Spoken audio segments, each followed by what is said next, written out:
সতেজ টিভি সুন্দরের জয়গানে আপনাকে স্বাগত।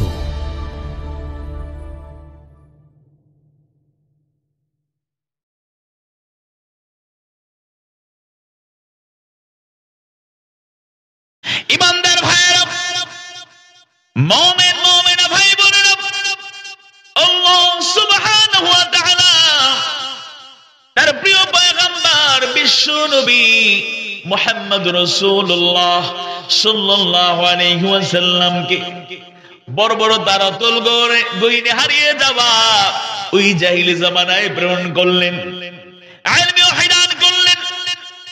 ইলমি ওয়াহিদের ধারাবাহিকতা যখন শুরু হয়ে গেল, ইকরা বিসমি রাব্বিকাল্লাযী খলাক খলাকাল ইনসানা মিন আলাক ইকরা ওয়া রাব্বুকাল আকরাম আল্লাযী আল্লামা বিল কলম আল্লামাল ইনসানা মা লাম ইয়ালাম।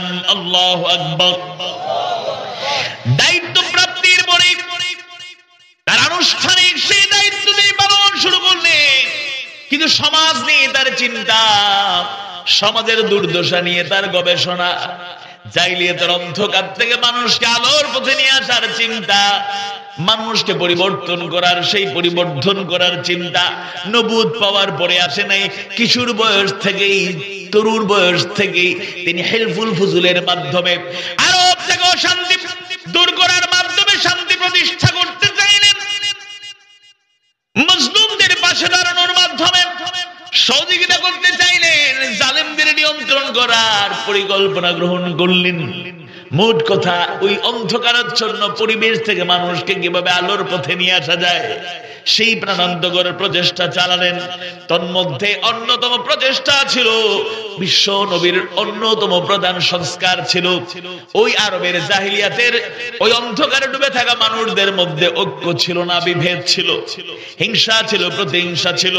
আউস খাজরাজ গোত্র দুই ভাগে বিভক্ত হয়ে মাসের পর মাস, কখনো বছরের পর বছর যুদ্ধ বিগ্রহ করত, একে অন্যকে হত্যা করে তারা তৃপ্তি পেত, একে অন্যের অধিকার নষ্ট করে তারা তৃপ্তি পেত, খুশি হয়ে যেত। যুদ্ধ বিগ্রহ লেগেই থাকতো। জোর যার মুল্লুক তার মাইট ইজ রাইট, যেন তাদের স্লোগান ছিল এটাই। মারামারি, কাটাকারি, যুদ্ধ বিগ্রহ, বিভেদ। বিশ্ব নবী যারা বিভেদ করত, মারামারি করত, যুদ্ধ বিগ্রহ করত, একে অপরের দুশ্মন হয়ে গিয়েছিল, এমন সমাজ গঠন করলেন, মানুষের মধ্যে এমন পরিবর্তন নিয়ে আসলেন, যারা ছিল শত্রু তারা বন্ধুতে পরিণত হয়ে গেল, যারা পর ছিল তারা আপন হয়ে গেল, যারা একে অন্যের ক্ষতি করত এরা একে অন্যের কল্যাণ করতে শুরু করলো, এমনকি একে অন্যের জন্য জীবন দেওয়ার জন্য প্রস্তুত হয়ে গেল। যেরকম সুবহানাল্লাহ। যেই ব্যাপারে আল্লাহ সুবহানাহু ওয়া তাআলা ঐক্যবদ্ধ থাকার ব্যাপারে, এক থাকার ব্যাপারে অগণিত আয়াত কারিমায় আল্লাহ সুবহানাহু ওয়া তাআলা কত সুন্দর নির্দেশনা জানায় দেন। সূরা আল ইমরানের 103 নম্বর আয়াত কারিমায় আল্লাহ সুবহানাহু ওয়া তাআলা নির্দেশনা জানায় দেন, ওয়া'তাসিমু বিহাবলিল্লাহি জামিআন ওয়া লা তাফাররাকু। আর তোমরা ঐক্যবদ্ধ হবে আল্লাহর রজ্জু তথা আল্লাহর দ্বীন, ইসলামকে তোমরা আঁকড়ে ধরো আর পরস্পর বিচ্ছিন্ন হয়ে যাও না। জোরে কোন সুবহানাল্লাহ। একই সূরার 101 নম্বর আয়াতে কারিমায় এক হওয়া, ঐক্যবদ্ধ থাকাকে হেদায়েতের শর্ত বানিয়ে দিয়া আল্লাহ সুবহানাহু ওয়া তাআলা জানায় দেন, ওয়া মান ইয়াতাসিম বিল্লাহি ফাকাদ হুদিয়া ইলা সিরাতিন মুস্তাকিম। যারা ঐক্যবদ্ধভাবে আল্লাহর রজ্জু, আল্লাহর দ্বীন আর ইসলামকে আঁকড়ে ধরবে, তারাই হেদায়েতের পথে পরিচালিত হবে। সূরা সাফের 4 নম্বর আয়াতে কারিমায় মাহবুদ জানায় দেন, ইন্নাল্লাহা ইউহিব্বুল্লাযীনা ইউকাতিলুনা ফী সাবিলিহি সাফফান কাআন্নাহুম বুনয়ানুম মারসুস। আল্লাহু আকবার। নিশ্চয় আল্লাহ তাআলা ভালোবাসেন, পছন্দ করেন ওই বান্দাদের যারা বুনিয়ানুম মারসুসের মতো, শিশা ছাড়া প্রাচীনের মতো ঐক্যবদ্ধভাবে আল্লাহর পথে সংগ্রাম করে। আল্লাহ সুবহানাহু ওয়া তাআলার পথে যারা সংগ্রাম করে ঐক্যবদ্ধভাবে, তাদেরকে ভালোবাসেন কে? আওয়াজ দিয়ে বলুন, তাদের পছন্দ করেন কে? আওয়াজ দিয়ে বলুন, তিনি কে? যেই জাইলি জামানায় মানুষগুলো একে অন্যকে হত্যা করার মাধ্যমে তৃপ্তি পেত, তাদের মাঝে বৈপ্লবিক পরিবর্তন আসলো।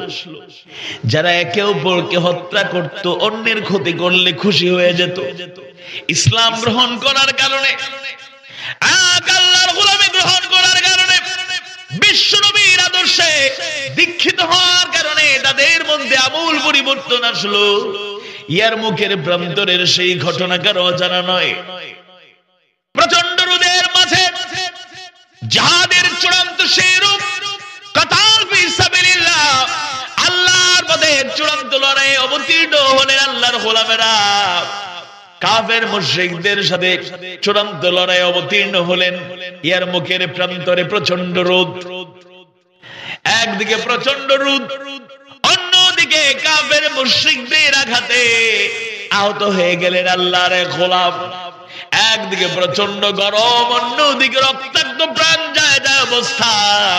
প্রচন্ড তৃষ্ণার আওয়াজ করে পানি পানি বলে চিৎকার করছেন। পানি বহন করে পানির পাত্র নিয়ে সেই দিনের মুজাহিদ আল্লাহর গোলামের কাছে পানি নিয়ে যাওয়া হলো। পানি পানি বলে যিনি চিৎকার করছিলেন, পানি পান করানো হবে, ঠিক পাশের থেকে আরেকজন এবার ডাক চিৎকার করলো, আওয়াজ করলো, পানি পানি। প্রাণ যায় অবস্থা, প্রাণ যায় অবস্থা, প্রচন্ড গরম, বুক ছটফট করছে পানির জন্য। আরেকজন পানির শব্দ করার কারণে, পানি পানি বলে ডাকার কারণে মুমূর্ষ অবস্থায় তিনি পানি পান না করে বললেন, আমার পানি পানের প্রয়োজন নাই, আমার ভাই বড় কষ্টে পানি চাচ্ছে, তাকে পানি দাও। জোরে কোন সুবহানাল্লাহ। পানির পাত্র বহনকারী নিয়ে গেল দ্বিতীয় ব্যক্তির কাছে, পানি পান করানো হবে। তৃতীয় আরেকজনের কণ্ঠে আওয়াজ, পানি পানি পানি। দ্বিতীয় ব্যক্তি পানি পান করলেন না, বলেন আমার ভাইয়ের কাছে পানি নিয়ে যাও। তৃতীয় ব্যক্তির কাছে পানি পাত্র বহনকারী চলে গেলেন। তৃতীয় সে আল্লাহর গোলামের কাছে, দিনের মুজাহিদের কাছে পানি নিয়ে যাওয়া হলো, পানি পান করানো হবে। পানির পাত্র বহনকারী তৃতীয় ব্যক্তির কাছে যাওয়ার পর দেখেন দুনিয়ার পানি পান করার জন্য তিনি অপেক্ষায় থাকেন নাই। মাহমুদের ফয়সালায় শাহাদাতের পেয়ালা পান করেন, হাউজে কাউসারের পানি পান করার জন্য মনোনীত হয়ে আল্লাহর দ্বীনের সেই মুজাহিদ জান্নাতবাসী হয়ে গেলেন। জোরে কোন সুবহানাল্লাহ। পানির পাত্র বহনকারী ছুটে আসলেন দ্বিতীয় ব্যক্তির কাছে, আবার ফিরে আসলেন।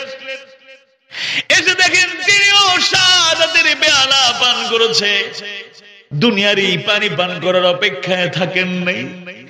পানি পাত্র বহনকারী আবার দৌড়ে প্রথম ব্যক্তির কাছে এসে দেখলেন সেই প্রথম ব্যক্তিও শাহাদাতের পেয়ালা পান করেছেন। সুবহানাল্লাহ। কেমন ভালোবাসা, কেমন মহব্বত! যে মানুষগুলো একজন আরেকজনকে হত্যা করত, যে মানুষগুলো একজন আরেকজনের অধিকার নষ্ট করত, যে মানুষগুলো অন্যের ক্ষতি করলে খুশি হয়ে যেত, এই আর মুখের যুদ্ধের এই ত্যাগ এবং কুরবানি, নিজে পানি পান না করে তৃষ্ণার্ত চিৎকার করেছেন, নিজে পানি পান না করে অপর ভাইকে অগ্রাধিকার দেওয়ার মাধ্যমে প্রমাণ করলে এটাই ইসলাম, এটাই আল্লাহর গোলামি, এটাই রাসূলের সুন্নাহ অনুসরণ। জোরে কোন আল্লাহু আকবার। মুসলমানদের এক থাকতেই হবে। ইন্নামাল মুমিনুনা ইখওয়া, ইন্নামাল মুমিনুনা ইখওয়া ফাসলিহু বাইনা আখাইকুম। মুমিনরা পরস্পর ভাই ভাই। আল্লাহর নির্দেশ, তোমার ভাইয়ের মধ্যে যদি ত্রুটি দেখো তুমি সংশোধন করে দাও। আল মুসলিম আখুল মুসলিম, আল মুসলিম কাজাসাদিন ওয়াহিদ। মুসলিম তো একটা দেহের, মুসলিম উম্মাহ হচ্ছে একটা দেহের মতো, মুসলিম মিল্লাত হচ্ছে একটা দেহের মতো। কিন্তু আজকে আমার বিচ্ছিন্ন। আমাদের সেরকম থাকার কথা। আমার শরীরে অঙ্গ প্রত্যঙ্গ একটা জায়গায় আঘাত লাগলে সেই একটা জায়গায় কষ্ট পায় না, সমস্ত শরীর কষ্ট পায়। হাতে ব্যথা লাগলে হাত শুধু ব্যথা অনুভব করে না, সমস্ত শরীর সেই কষ্ট অনুভব করে। পায়ে ব্যথা লাগলে পা শুধু ব্যথা পায় না, সমস্ত শরীর কষ্ট অনুভব করে। মাথায় আঘাত লাগলে মাথা শুধু ব্যথা অনুভব করে না, সমস্ত শরীর কষ্ট অনুভব করে। মুসলিম মিল্লাত তো সেই রকম। পৃথিবীর যে কোনো প্রান্তে আমি এক জায়গায় আছি, পৃথিবীর যে কোনো জায়গায় একজন মুসলমান কষ্ট পেলে আমি কষ্ট পাই, বুঝতে হবে আমি মুসলমান। আলহামদুলিল্লাহ বলেন। আফ্রিকায় হোক, ইউরোপে হোক, আমেরিকায় হোক, এশিয়া মহাদেশে হোক, যে কোনো জায়গাতে হোক, যে কোনো দেশে হোক, একজন মুসলমান তার অনুভূতিটা এরকম যে এক জায়গায় যদি আঘাত লাগে গোটা পৃথিবী সেই কষ্ট অনুভব করে। যেরকম আল্লাহু আকবার, আল্লাহু আকবার। এটা ইসলামের শিক্ষা। কিন্তু আজ কত খবর আমরা জানি, খবর তো জানা এখন সহজ, হাতের মুঠোয় সবকিছু খবর জানি, কিন্তু ব্যথিত হই না। যদি খবর আসে মিয়ানমারে একজন মুসলিম কষ্ট পেয়েছে, বাংলাদেশের নাগরিক এখানে বসে আমি কষ্ট পাবো। যদি খবর আসে কাশ্মীরের মুসলমানরা কষ্টে আছে, আমি কষ্ট পাবো। যদি খবর আসে আফ্রিকার কোন একটি দেশে মুসলমানরা আক্রান্ত, আমি কষ্ট পাবো। এটি মুসলমানের পরিচয়। যদি খবর ছড়িয়ে যায় বাংলাদেশের একজন মুসলমান কষ্টে আছে, আর দুনিয়ার কোন অন্য কোন মুসলমানের অনুভূতি যদি থাকে না, তাহলে তার মধ্যে প্রকৃত ইসলাম প্রবেশ করে নাই। সন্দেহ আছে? আওয়াজ দিয়ে বলুন, সন্দেহ আছে? ভালো করে বুঝতে হবে। যদি এই অনুভূতি থাকে তাইলে আলহামদুলিল্লাহ, না থাকলে অবস্থা খারাপ। বিভেদ ছাড়তেই হবে, এক হতেই হবে। কে কওমি মাদ্রাসার আলেম, কে কওমি মাদ্রাসার ছাত্র, কে আলিয়া মাদ্রাসার আলেম, কে আলিয়া মাদ্রাসার ছাত্র, এইসব বিভেদ কেন? কে কোন দল করে, এইসব নিয়ে বিভেদ কেন?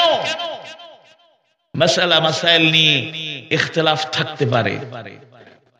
ইমাম আবু হানিফা রাহমাতুল্লাহি আলাইহির অনুসারী আমরা, আমাদের একটা মাসালা আমরা আমল করি। ইমাম শাফিঈ রাহমাতুল্লাহি আলাইহির অনুসারীরা একটু ভিন্ন আমল করতেই পারে। ইমাম মালিক রাহমাতুল্লাহি আলাইহির অনুসারীরা একটু ভিন্ন আমল করতেই পারে। ইমাম আহমদ ইবনে হাম্বল রাহমাতুল্লাহি আলাইহির অনুসারীরা ভিন্ন আমল করতেই পারে। ইখতিলাফ থাকতে পারে মাসলাগত দিক থেকে, কিন্তু ইফতিরাক কখনোই কাম্য নয়। মাসলা মাসাইলগত দিক থেকে, আমলের দিক থেকে ইমাম ভিন্ন ভিন্ন ইমামের অনুসারী আমরা হতে পারি। আবার আমাদের সমাজে বর্তমানে পরিচিত আরেকটি অংশ হল আহলে হাদিস। তারা যদি মাযহাব মানে না, এটা কিন্তু একটু এটা মাযহাবের মতোই অনুসরণ তারা করছেন। যে যার মতো দলিল যেখানে পেয়েছেন যে ইমামকে অনুসরণ আপনি করে যান। আপনার আমার কারটা কবুল হচ্ছে, কারটা কবুল হচ্ছে না, এগুলার মূলত পরিচালনাকারী, নিয়ন্ত্রণকারী কে?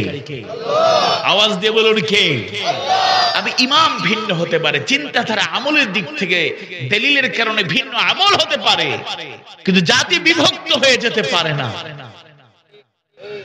আমি আলিয়া মাদ্রাসায় পড়াশোনা করেছি, এর মানে কওমি মাদ্রাসার বিরোধিতা আমি করব? No, never. মুসলমানদের আদর্শ নয়। যারা কোরআন সুন্নাহকে ভালো করে জানে তাদের আদর্শ এটা নয়। এক হওয়া লাগবে। এই বাংলার জমিনেও আমরা আলেম ওলামা এক হতে পারি না, কাদা ছোড়াছুড়ি আছে না নাই? উহারা চাহুক সংকীর্ণতা, পায়রার খুব ডুবার ক্লেদ, আমরা চাহিব উদার আকাশ, নিত্য অলুক প্রেম ভেদ। সবাইকে এক থাকতে হবে।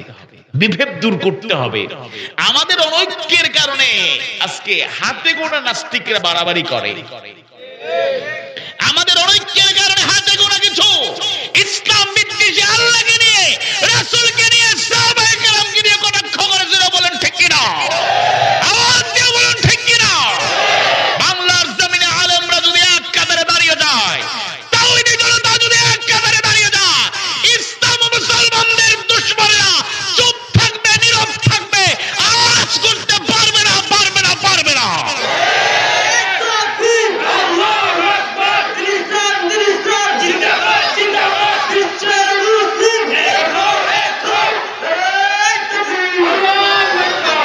সুতরাং এক হতেই হবে। আমার ভুল থাকতে পারে, সংশোধন করার কি পদ্ধতি ইসলাম শেখায় নাই? আল মুমিনু মিরআতুল মুমিন, মুমিন মুমিনের আয়না। আয়নার সামনে দাঁড়ালে চেহারা দেখি না আমরা? কেন? সফরে যাব, চেহারাটা একটু দেখে যাই, মাথাটা গুছিয়ে চুলটা আছড়িয়ে যাই, কোনো অসঙ্গতি আছে কিনা দূর করে সুন্দর করে টুপি পাঞ্জাবি পরে বের হই, তাই না? আয়নার একটা বৈশিষ্ট্য দেখবেন তো, আয়না সাদা মানুষকে কালো দেখায়, কালো মানুষকে সাদা দেখায়। হ্যাঁ, রঙিন আয়না হইলে ভিন্ন, কিন্তু আমি নরমাল সাধারণ আয়নার কথা বলছি। মোটা মানুষকে চিকন দেখায়, চিকন মানুষকে মোটা দেখায়, লম্বা মানুষকে খাটো, খাটো মানুষকে লম্বা দেখায়।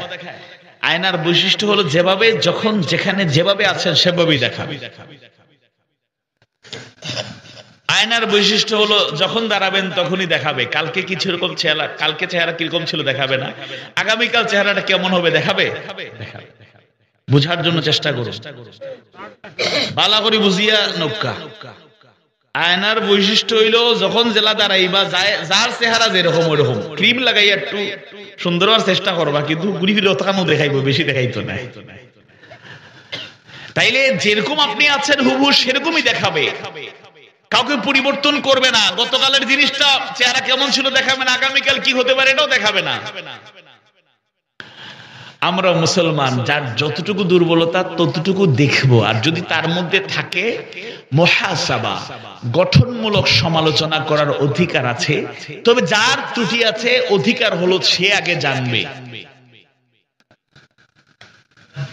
ত্রুটি যার আছে সে জানবে, তাকে একবার দুইবার তিনবার বারবার বলার পরে যদি সংশোধন না হয়, তাকে তার দায়িত্বশীল তার গার্ডিয়ানকে বলবেন, যাকে বললে সংশোধন হতে পারে বলবেন। এরপর যদি সংশোধন না হয় তাকে সিগন্যাল দিয়ে দিবেন যে আমি মানুষের সামনে বলে যাবো। একবার কোনো মজলিসে, গ্রামে কোনো বৈঠকে, ঈদের সময় সবাই এক হয়, আমি বলে দেবো যে তোমার এই দুর্বলতা আছে, সংশোধন হয়ে যাও। কিন্তু প্রথমত যার ত্রুটি আছে তাকে বলতে হবে সরাসরি।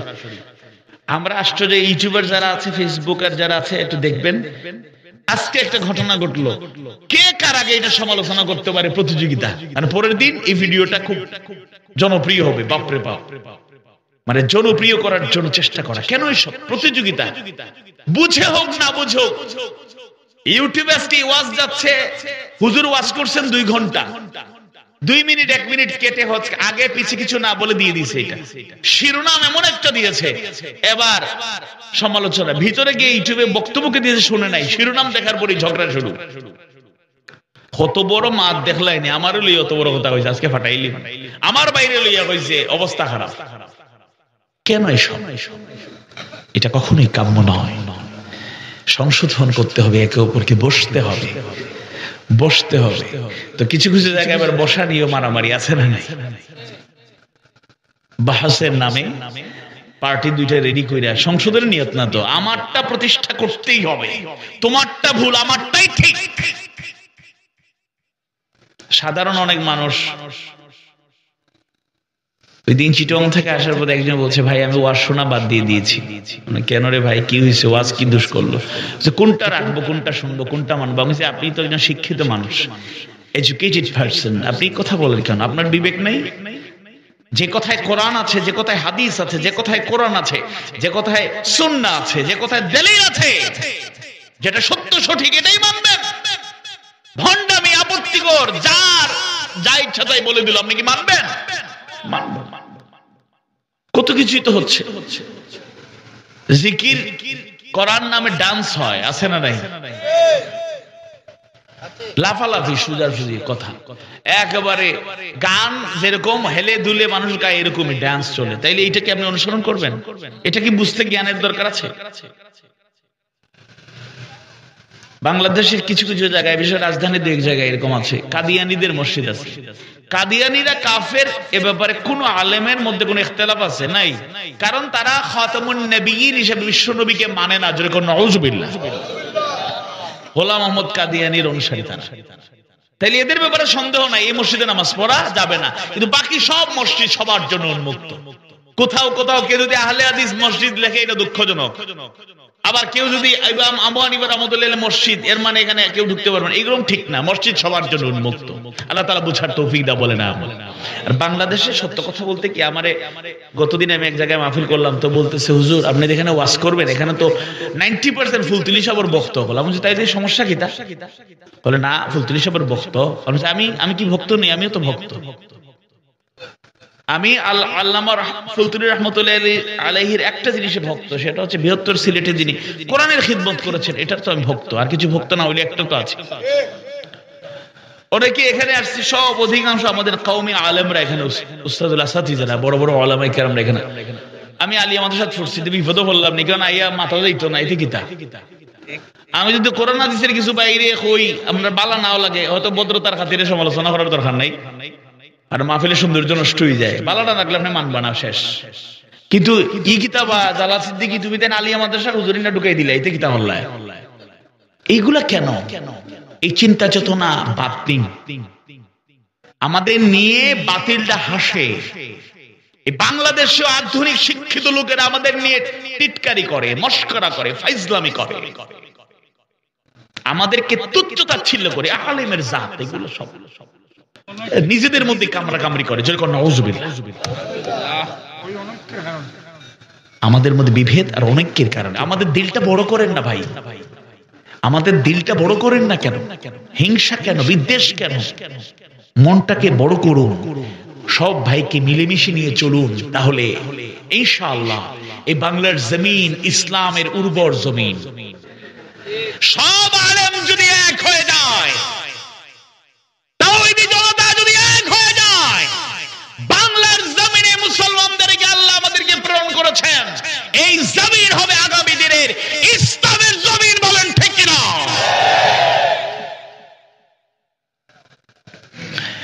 বিশ্বনবী নিজের মধ্যেও যে সংস্কারের সুন্দর আদর্শ ফুটিয়ে তুলেছেন, আবার জাহিলিয়াতের সেই জামানায় মানুষের মধ্যে একটা খারাপ বৈশিষ্ট্য ছিল, সেটা হলো মিথ্যা। মিথ্যা কথা, মিথ্যা অভিযোগ, মিথ্যা সাক্ষী। এটা ছিল আরবের একটা কুসংস্কার, চরিত্রহীনতার এক বাস্তব প্রতীক ছিল এটা।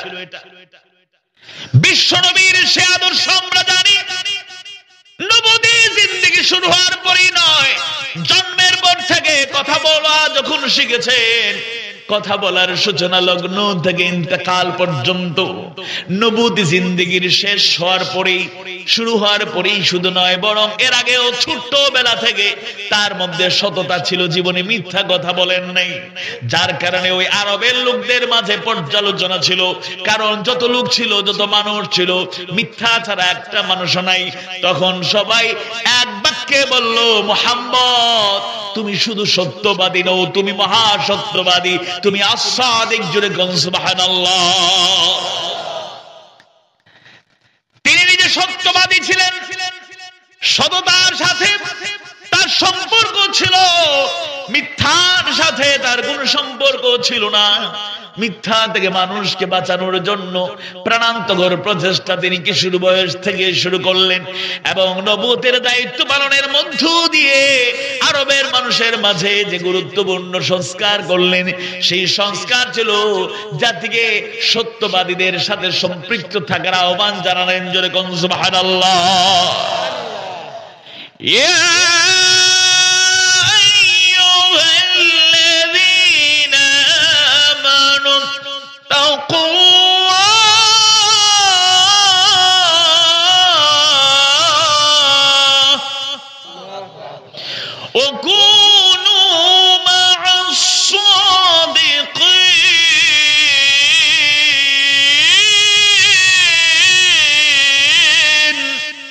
আল্লাহু আকবার।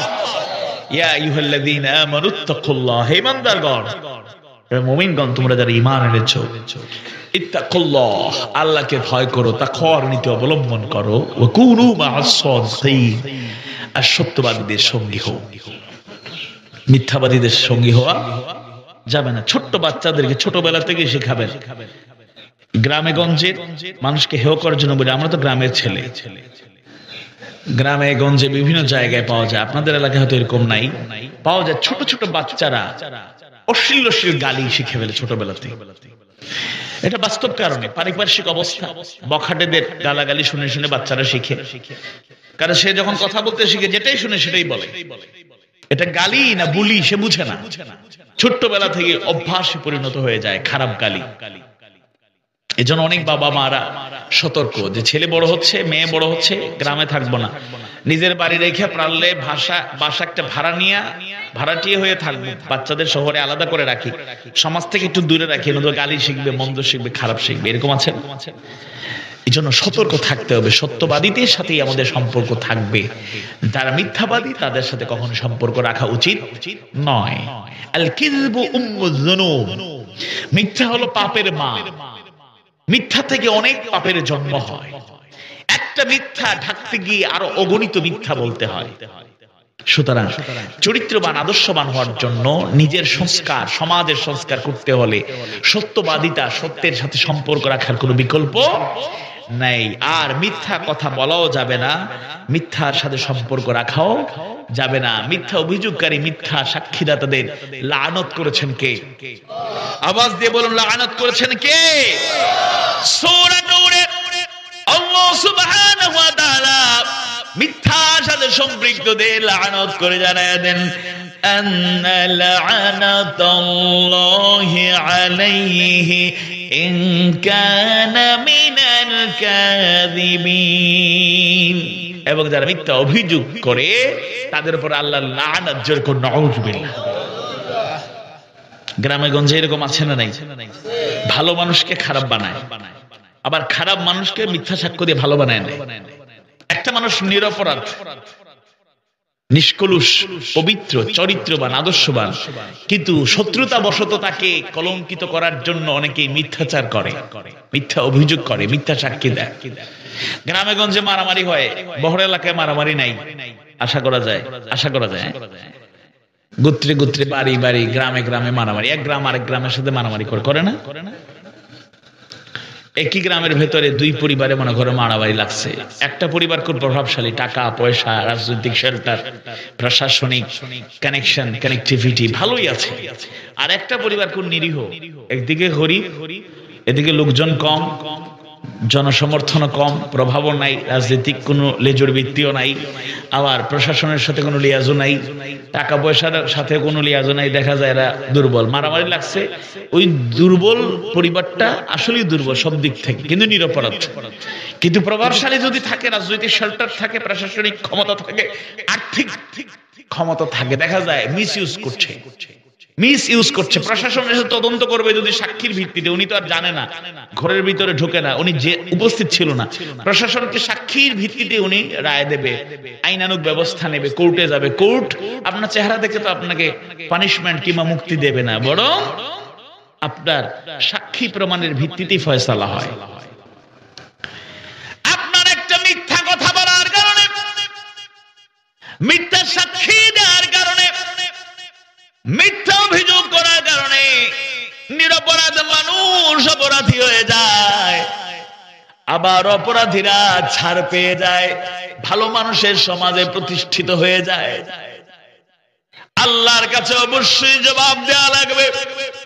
একটা মিথ্যা কথা বলার কারণে, একটা মিথ্যা সাক্ষী দেওয়ার কারণে, একটা মিথ্যা অভিযোগ করার কারণে এই জমিন থেকে আল্লাহর গোলামকে যদি বিদায় করা হয়, সে যদি কোরআনের অনুসারী হয়, হাদিসের অনুসারী হয়, আল্লাহর গোলাম হয়, রাসূলের উম্মত হয়, সত্য সুন্দরীর ধারক বাহক হয়, সে হয়তো চলে যাবে মজলুম হয়ে। যে সে যদি পৃথিবী থেকে বিদায় নেয়, তাকে হত্যা করা হয়, পৃথিবী থেকে বিদায় করা হয়, শাহাদাতের মর্যাদা তাকে দান করবে নাকি? ওয়ালা تقولوا لمن يقتل في سبيل الله أموات بل أحياء ولكن لا تشعرون الله أكبر যারা আল্লাহর পথে নিহত হয় শহীদ হয় এদের তোমরা মৃত বলো না বাল আহইয়া বরং তারা জীবিত ওয়ালাকিন লা তাশউরুন বলো তো তোমরা উপলব্ধি করতে পারো না বুঝতে পারো না তাদের রিজিকের ব্যবস্থা রাখেন কে আল্লাহ দিনের জন্য ইসলামের জন্য হকের পথে থেকে যে শহীদ হয়ে গেল যারা তাকে শহীদ করলে বিদায় করলে তোমরা আসল খবর জানো না তোমরা মনে করছো তাকে বিদায় করলে তার যে আদর্শ আছে সেটা মুছে যাবে কিন্তু তুমি বড়ই বোকা তুমি মূর্খ তুমি অথর্ব তুমি জানো না যাকে পৃথিবী থেকে তুমি বিদায় করেছো তুমি কি জানো আল্লাহর ওই গোলাম গভীর রাতে চোখের পানি ছেড়ে দিয়া মাহবুদের কাছে দোয়া করতো রব্বুল আলামিন পৃথিবী থেকে তো একদিন বিদায় নিতেই হবে থাকা যাবে না যদি বিদায় নিতেই হয় আমাকে তুমি শহীদি বিদায় দিও জোরে কোন সুবহানাল্লাহ সুতরাং হকের পক্ষে থাকার কারণে যাকে তুমি বিদায় করেছো সে সফল হয়ে গেল কিন্তু তোমার বিবেকের কাছে প্রশ্ন রাখবো নিরপরাধ মানুষটাকে যারা তোমরা বিদায় করেছো তুমি কি তার পরিবারের খবর জানো কিনা যে যুবককে তুমি বিদায় করেছো ওই যুবকের বৃদ্ধ বাবা বৃদ্ধা মায়ের সাথে তোমার কখনো দেখা হয়েছে কিনা তুমি খবর জানো কিনা সেই ছেলেহারা বাবার ক্রন্দন চোখের পানি তুমি দেখেছো কিনা বৃদ্ধ বাবা চোখের পানি ফেলে কাঁদে আর বলে স্বপ্ন দেখেছিলাম আমার জানাজা পড়াবে আমার কলিজার টুকরো ছেলে কিন্তু আজ আমি তার কফিন নিজে কাঁধে বহন করলাম এর চাইতে কষ্টের বোঝা আমার আর কিছুই হতে পারে না বৃদ্ধা মার চোখের পানি শেষ হয় না রাতের পর রাত মায়ের ঘুম নাই চোখের পানি ছাড়তে থাকে ওই সন্তান হারা বৃদ্ধা মায়ের কলিজা ছেঁড়া সেই ক্রন্দন তুমি কি দেখেছো কিনা তুমি কি দেখেছো সেই মাসুম বাচ্চাদের আর্তনাদ যাকে বিদায় করেছো তার মাসুম ছেলে মেয়েগুলো চোখের পানি ছেড়ে দিয়া মাকে বারবার প্রশ্ন করে মা আব্বা কোথায় আব্বা কবে আসবে কলিজা ছিঁড়ে যায় ক্ষতবিক্ষত হয়ে যায় জনম দুঃখিনী মায়ে সন্তানদের সান্ত্বনা দেওয়ার ভাষা নাই যাকে তুমি বিদায় করেছো তুমি কি জানো তার প্রিয়তমা স্ত্রী বিধবা হওয়ার পরে তার কলিজায় কেমন কষ্ট হৃদয়ে কেমন রক্তক্ষরণ হয় তুমি কি জানো নিজের দিকে তাকায় একটু চিন্তা করো তুমি যদি যেদিন চলে যাবে থাকবে না তোমার মায়ের কেমন কষ্ট হবে তুমি যেদিন থাকবে না তোমার বাবার কেমন কষ্ট হবে তুমি যেদিন থাকবে না প্রিয়তমা স্ত্রীর কেমন কষ্ট হবে তুমি যেদিন থাকবে না তোমার ছেলে মেয়েগুলোর কেমন কষ্ট হবে এজন্য গ্রামে গঞ্জে যত জায়গায় মিথ্যার সাথে সম্পর্ক মিথ্যা অভিযোগ মিথ্যা মামলা মিথ্যা সাক্ষী দিয়া নিরপরাধ মানুষদেরকে যারা ক্ষতিগ্রস্ত করতে চান আপনার ধন দৌলত আছে ক্ষমতা আছে নিরীহ একজন মানুষ তার জায়গা জমি আপনি দখল করেন প্রতিবাদ করতে পারে না মোর প্র্যাকটিক্যাল কথা বলি এমন আছে এক বাড়ি একই গ্রামে এক বাড়িতে লন্ডনী বাড়ি অনেক ধন দৌলত তাদের সাথে আছে তাদের 50টা লাঠি কয়টা লাঠি 50 লাঠি মানে বুঝছেন মানে ভাই বেরাদর বাতিজা সোয়া মিলাইয়া যুবক আছে 50 জন এই আমরা লগে লাগতায় 50 গুলো লগে বাড়িছি এই অহংকার আছে না নাই আল্লাহ হেদায়েত দান করুন বলেন আমিন আরেকটা বাড়ি ওরা লন্ডনী কিন্তু নিরীহ এক বাবা এক মায়ের এক সন্তান ভাই বোনও নাই বাবা মা দুনিয়া থেকে চলে গিয়েছে বাচ্চা কাচ্চা নিয়ে ছোট বাচ্চা নিয়ে চলে আপনার যেভাবে জায়গা আছে জমি আছে ওনারও আছে কিন্তু কিছু লোক অধিক পাওয়ার আশায় অন্যকে জুলুম করে জায়গা দখল করে জুলুম করে এরকম আছে না নাই 50টা লাঠির ভয় আছে ক্ষমতার অপব্যবহার আছে আপাত দৃষ্টিতে ওই লোক আপনার প্রতিবাদ করবে না দুনিয়ার আদালতে হাজির হবে না জীবনের ঝুঁকি আছে আছে, মামলা করবে না, জীবনের ঝুঁকি আছে, মামলা করবে না, মেয়েটা রাস্তা দিয়ে হাঁটতে পারবে না, তার নিরাপত্তার সংকট আছে। এমন একজনের কাছে আপিল করবে, এমন একজনের কাছে বিচার দেবে, দুনিয়া আখিরাতে সবকিছুর নিয়ন্ত্রণকারী তিনি কে? আওয়াজ দিয়ে বলুন তিনি কে? দুনিয়ায় বেটাগিরি কয়দিন করতে পারবেন, কিন্তু আল্লাহর আদালতে কোনো ছাড় পাবেন না। পাই পাই হিসেব দেয়া হবে। ফামান ইয়ামাল মিসকাল যাররাতিন খায়রান ইয়ারা ওয়া মান ইয়ামাল মিসকাল যাররাতিন খায়রান ইয়ারা। সুতরাং সাবধান, সো বি কেয়ারফুল। আমি আমার সময় আর 2 মিনিট, একটা হাদিস আপনাদের শোনাই যেটা আপনাদের জানা। عن أبي هريرة رضي الله عنه قال قال النبي صلى الله عليه وسلم إياكم والحسد إياكم والحسد فإن الحسد يأكل الحسنات كما يأكل النار الحطب। ইয়াকুম ওয়াল হাসাদ, হিংসা থেকে সাবধান থাকো, সতর্ক হও, কেননা এই হিংসা তোমার হাসানাত গুলো, কল্যাণ গুলো, আমলে সালেহ গুলো খেয়ে ফেলবে, যেভাবে আগুন কাঠগুলোকে খেয়ে ফেলে। আগুনের মধ্যে যদি কাঠ ছেড়ে দেন, জ্বালিয়ে পুড়িয়ে ছাই করে দেয় না, খেয়ে ফেলে। হিংসা এমন ভয়াবহ রোগ, কবিরা গুনাহ, যেটা আপনার পুণ্য কাজ, হাসানাত যেগুলো আছে সেগুলো শেষ করে দেয়। আল্লাহ তাআলা বোঝার তৌফিক দাও, বলে না আমিন। হিংসা থেকে দূরে থাকতে হবে, ব্যক্তিগত জীবনে, পারিবারিক জীবনে, সামাজিক জীবনে, রাষ্ট্রীয় জীবনে, রাজনৈতিক জীবনে, সকল ক্ষেত্রে হিংসা মুক্ত থাকবেন। দিলটাকে বড় করবেন, আপনার মর্যাদা বাড়ায় দেবেন কে? আওয়াজ করে বলুন কে? আমরা কি হিংসা করব? হ্যাঁ, 2-1টা ক্ষেত্রে করবেন। জ্ঞান অর্জন করছে ছাত্ররা, প্রতিযোগিতা না থাকলে, হিংসা না করলে কি চলবে? 1 নম্বর ছাত্রের সাথে 2 নম্বর ছাত্রের কম্পিটিশন থাকবে, প্রতিযোগিতা থাকবে, আমি তার থেকে এগিয়ে যাব, এই হিংসা অন্তর থেকে তার ক্ষতি করবে, এই হিংসা না। এখন 1 নম্বর ছাত্ররে বার্ষিক পরীক্ষার আগে দরিয়া যদি তারে আহত বানাইলো, ফানি সুবাইয়া অসুস্থ বানাইলো, তে ওই বডি অনেক ছাত্র আছে 1 নম্বর পরীক্ষা কিতা করতে বাদ ভাঙ্গিটা অত সুন্দর করে লেখে।